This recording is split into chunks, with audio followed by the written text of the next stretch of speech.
Hello, my awesome chemists. Hope you're having a wonderful day. Today we're going to talk about phase diagrams. And phase diagrams help us look at different conditions and be able to tell whether the substance will be a solid, liquid, or a gas. So to draw a phase diagram, basically you draw your axes. This is the pressure, and then this is the temperature. So you draw like a Y, kind of like a tilted Y.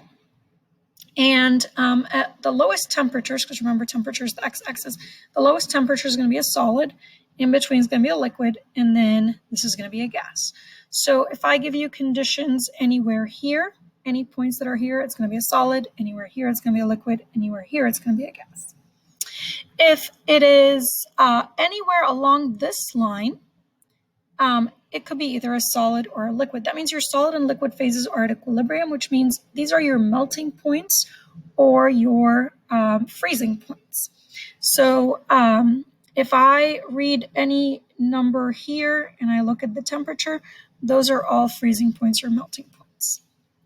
If I'm going from a point here to a point here, then that would be melting. If I'm going the opposite way, so from here to there, then that would be freezing. So same thing along this line. Anywhere along this line is going to be your boiling point or your condensation point, because anywhere along these lines, your liquid and your gas are at equilibrium. So your substance can exist as a liquid or a gas at those conditions.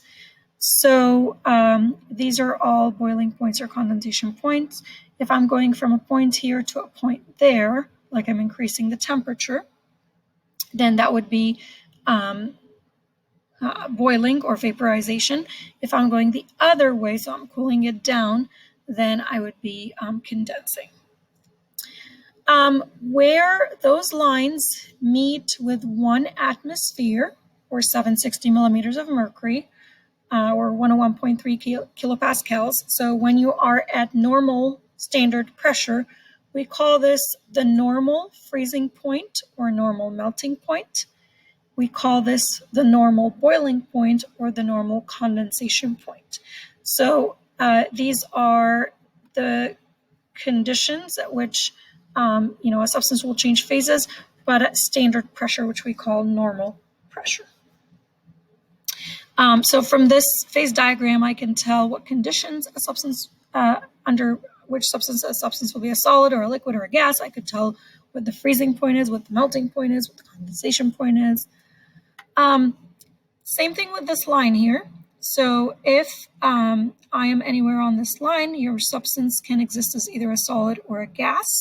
And so these are all sublimation points or deposition points. So if I'm going from the solid to the gas phase, that would be sublimation. If I'm going from the gas to the solid, that would be deposition.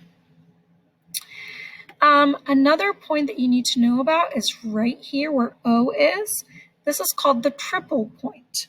The triple point is called the triple point because all 3 phases can exist at that temperature and pressure. And so at this pressure and at this temperature, this substance can exist as a solid, liquid, or a gas. There's only one set of conditions, one pressure and one temperature, at which a substance can exist as a solid, liquid, or a gas. And it's obviously different. These numbers are all different for different substances. You will notice that with melting and freezing points, it's about the same temperature, no matter what the pressure is. Versus the sublimation deposition points and the boiling and condensation points change drastically with changing pressure. That's because pressure will affect gases. It won't really affect solids and liquids. So if I ask you to graph or sketch a phase diagram, what you do is you draw your axes, label one of them pressure and the x-axis temperature, draw a curvy Y, and then go solid, liquid, and gas. If I ask you to read some things over here from a diagram that I already provided for you, I could give you some conditions, ask you what state it's in. I could ask you to label the normal boiling point or the normal freezing point or something like that, or the triple point. I could tell you, hey, if I'm at this pressure, what is the melting point? So you read it from the graph and so on. All right, hope you have an awesome day. Bye, guys.